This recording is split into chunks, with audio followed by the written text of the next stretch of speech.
Oo, Timo, hindi ka bibigyan ng pera. Happy birthday. Drink ko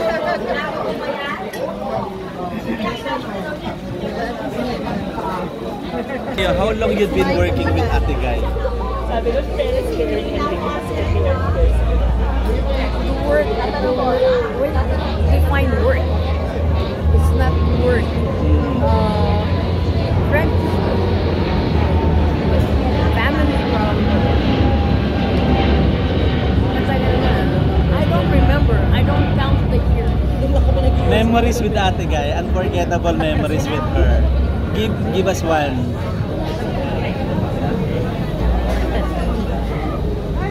Wag na. Baka maiyak po kayo.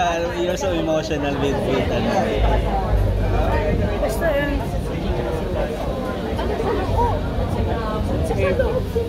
diba, one of my favorite songs is I'll Never Find Another.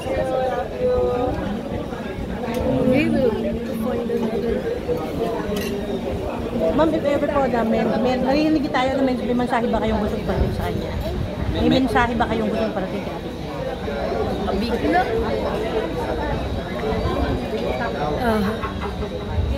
Nag-wish ako na sana yung news was a fake news.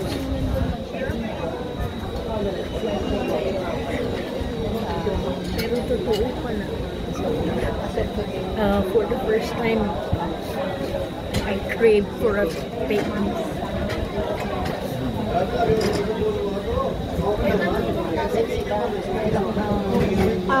Nabasa ko ito. Ayaw nung lumapit sa akin.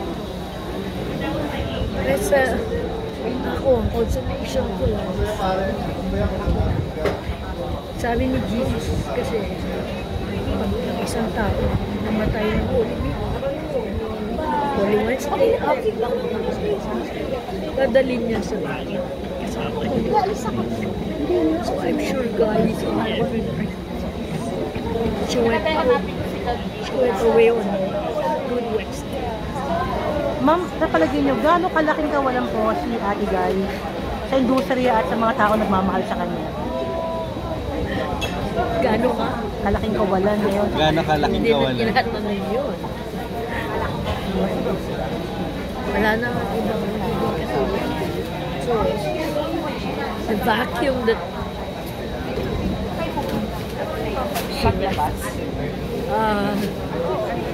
Sabi nga ni Tita Celia, natagalan siguro kung hindi man katutuwa. Someone is going to take her place. Hindi lang din ang isang artista, kundi sa kaibigan sa acquaintance, inspiration.